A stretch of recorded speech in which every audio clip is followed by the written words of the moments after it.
Welcome friends. আজকে আপনাদের সঙ্গে আলোচনা করব 2022 সালের নিয়োগ বিজ্ঞপ্তি যেটা প্রকাশ করেছিল প্রাইমারি শিক্ষা পর্ষদ। সেখানে শূন্য পদের যেটা সংখ্যা ছিল 11,756টি। সেই নিয়োগ প্রক্রিয়ায় কোন চাকরি প্রার্থীরা অংশগ্রহণ করতে পারবে সেটা নিয়ে প্রশ্ন দেখা দিয়েছিল, সেটা আপনাদের জানা আছে। এবং এটাও জানা আছে পর্ষদের বিজ্ঞপ্তিতে বলা হয়েছিল যে টেট পাস এবং ডিএলএড পাস প্রার্থীরাই এই নিয়োগ প্রক্রিয়ায় অংশগ্রহণ করতে পারবে, তবে কোর্স শেষ হওয়ার পরেই তারা আবেদন করতে পারবেন বলে জানানো হয়। এরপর ডিএলএড না থাকা 100 জন প্রার্থী সুপ্রিম কোর্টে দ্বারস্থ হয় এবং সেই সঙ্গে সর্বোচ্চ আদালতের তরফ থেকে ওই প্রার্থীদের নিয়োগ প্রক্রিয়ায় অংশ নেওয়ার নির্দেশ দেওয়া হয়।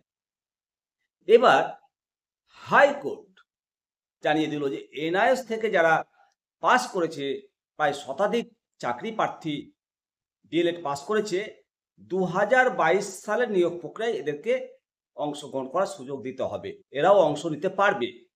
এই মর্মে কলকাতা হাইকোর্টের মাননীয় বিচারপতি ভট্টাচার্য মহাশয় নির্দেশ দিয়েছে যে প্রার্থীদের ডকুমেন্ট যাচাই করে কোন কোন প্রার্থী যোগ্য তা বাছাই করবে পর্ষদ। এরপর আর একটি মেধা তালিকা তৈরি করতে হবে।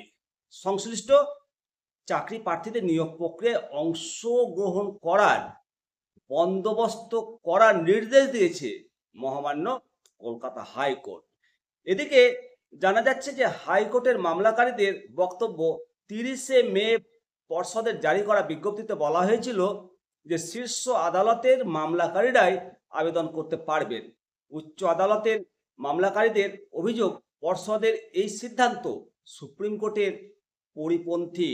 শীর্ষ আদালতের নির্দেশ মানতে হলে যে সকল চাকরি প্রার্থী ওপেন স্কুল থেকে ডিএলএড পাস করেছে, এনআইএস থেকে পাস করেছে, তাদের সকলের নাথি যাচাই করা কাজ এবং সেই সুযোগ দিতে হবে পর্ষদকে। মামলাকারীদের এই বক্তব্যকেই মান্যতা দিয়েছে মহামান্য কলকাতা হাইকোর্টের মাননীয় বিচারপতি ভট্টাচার্য মহাশয় এবং স্পষ্ট নির্দেশ দিয়েছে যে national institute of open schooling থেকে উত্তীর্ণ চাকরি প্রার্থীদেরও নিয়োগ প্রক্রিয়ায় অংশগ্রহণ করতে সুযোগ দিতে হবে, তাদেরকে বাদ দিয়ে নয়। অতএব নিঃসন্দেহে এটা মহামান্য কলকাতা হাইকোর্টের চমকপ্রদ সিদ্ধান্ত। আপনারা আপনাদের মতামত কমেন্ট সেকশনে অবশ্যই দেবেন। বন্ধুরা, ভালো থাকুন, সুস্থ থাকুন, দেখতে থাকুন নিত্যা দর্শন। আমি শিবরাম সরকার, পরবর্তী আপডেট নিয়ে আবার আসবো।